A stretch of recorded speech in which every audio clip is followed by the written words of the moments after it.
So, what is working capital?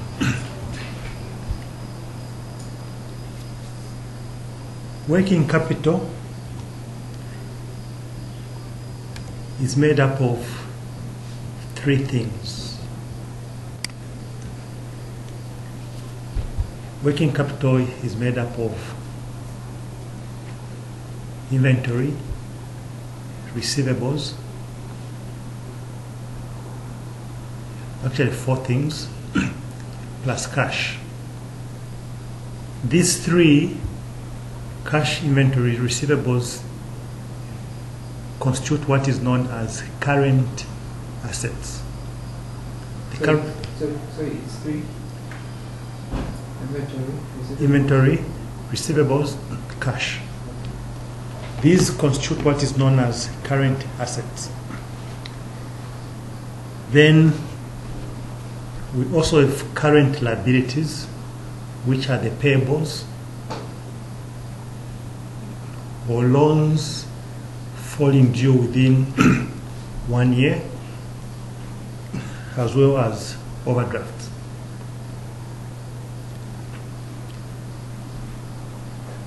What's the objective of managing working capital? There are two objectives of managing working capital. The first objective is to increase the profit of the business.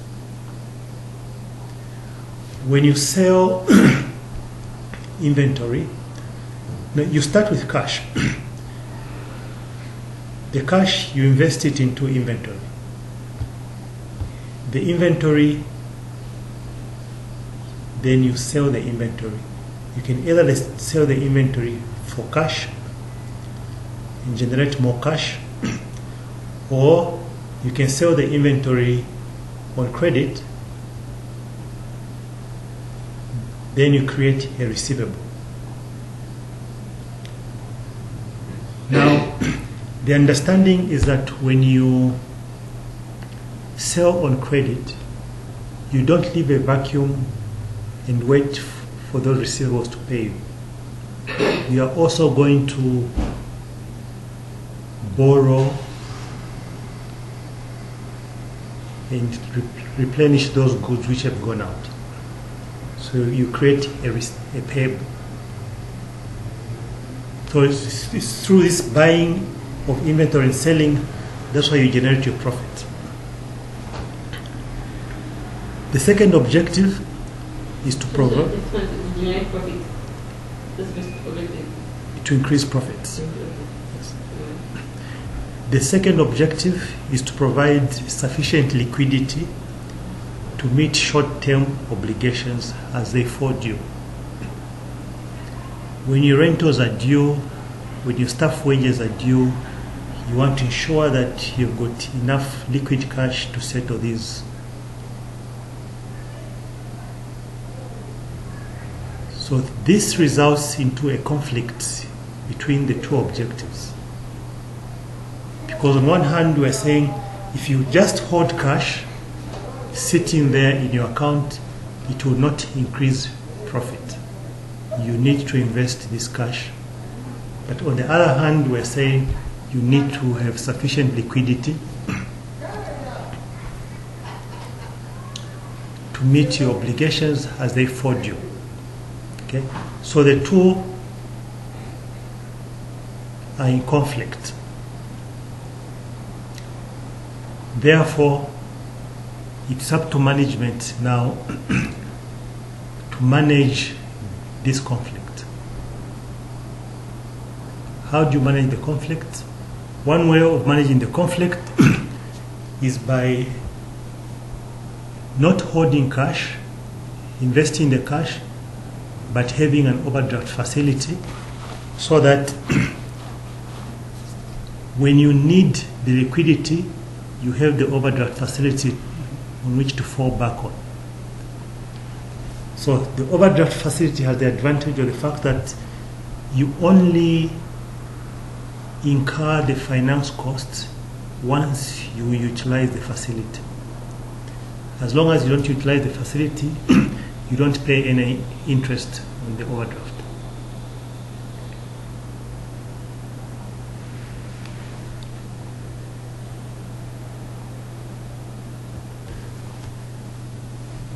So how else do you manage your working capital? You manage your working capital through the cash operating cycle. The cash operating cycle is a period of time it takes you to plow this cash into the business, sell the inventory, and generate the receivables, chase the receivables, pay your payables, and get the cash back. Can you set this up again, sir? So in the cash operating cycle, it's the period, how long it takes you to plow this cash into the business, turn it into inventory, sell the inventory and create receivables, chase the receivables. Now because you've created the receivables, so you're going to borrow, creating a payable. So you have to chase the receivables so that you can pay your payables and remain with cash which you plow back. So the cash operating cycle is also known as working capital cycle or the cash conversion cycle.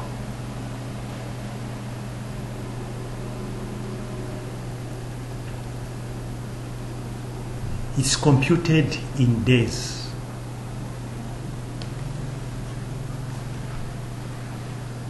How do you calculate it? It's the payable days. No, you start with receivable days. It's the receivable days plus inventory days minus payable days.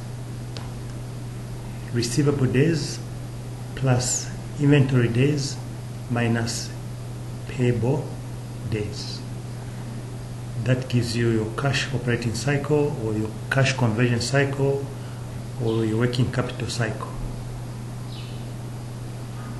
This question came in Excel. Yeah. This question. This guy equation.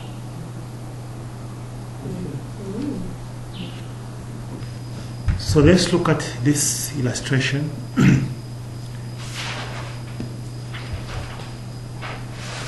You have to memorize these formulas for inventory days,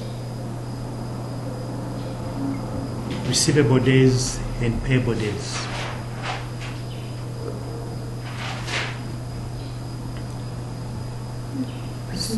So what you calculate are days.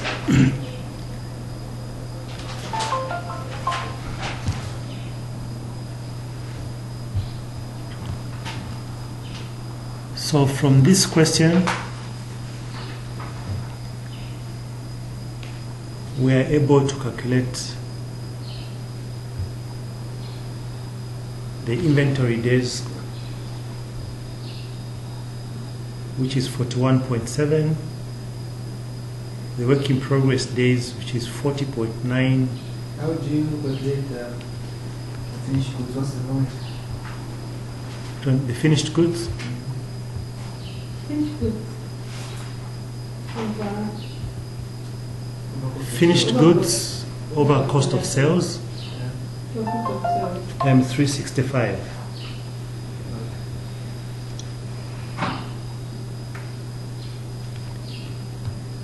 Then the work in progress days, work in progress over cost of production times 365.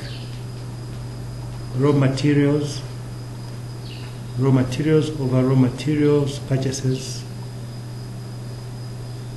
times 365.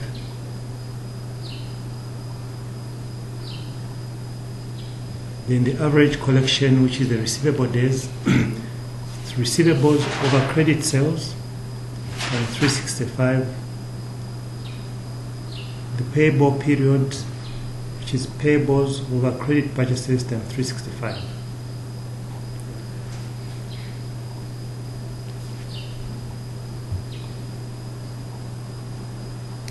So that gives us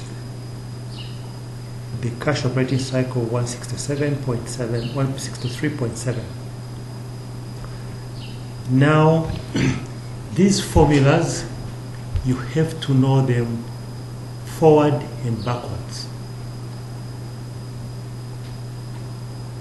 If you are given days, for example, you may be asked to compute the receivables.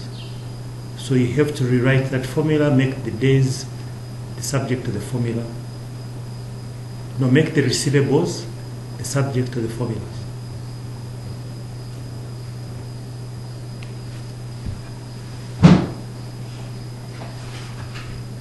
So if we take, for example, the receivables, what will the formula be? To the receivables equals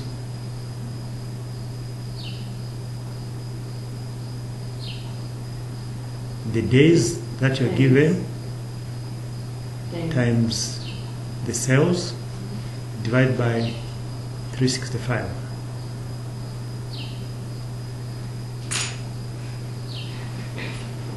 Clear? You have to know how to work these formulas forward and backwards. You will definitely meet the questions of that nature.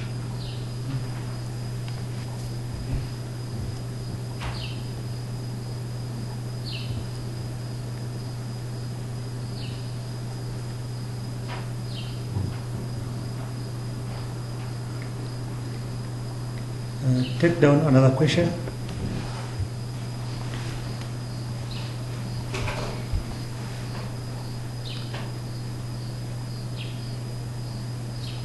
So we're given the current ratio.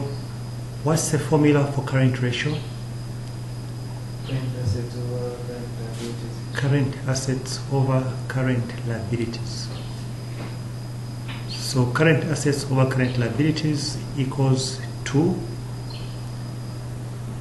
You are given the current assets of 10 million.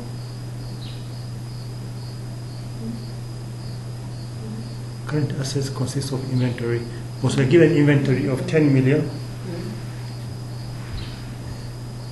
and current liabilities of 15. So you have to calculate the receivables. Oh, okay. Because current assets is equal to inventory plus receivables.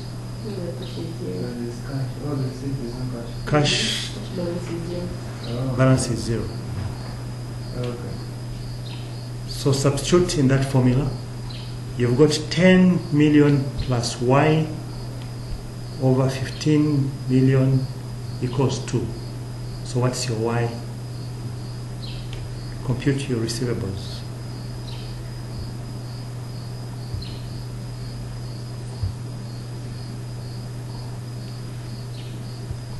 So the receivables is equal to 20.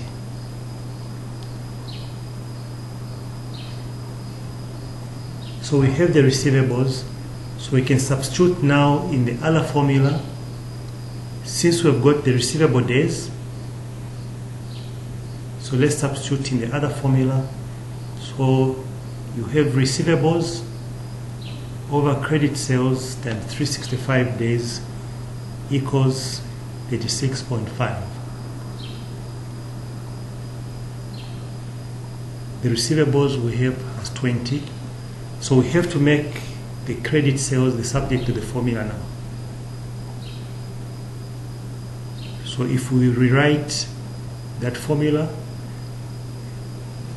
to be credit sales equals receivables times 365 days divided by 86.5.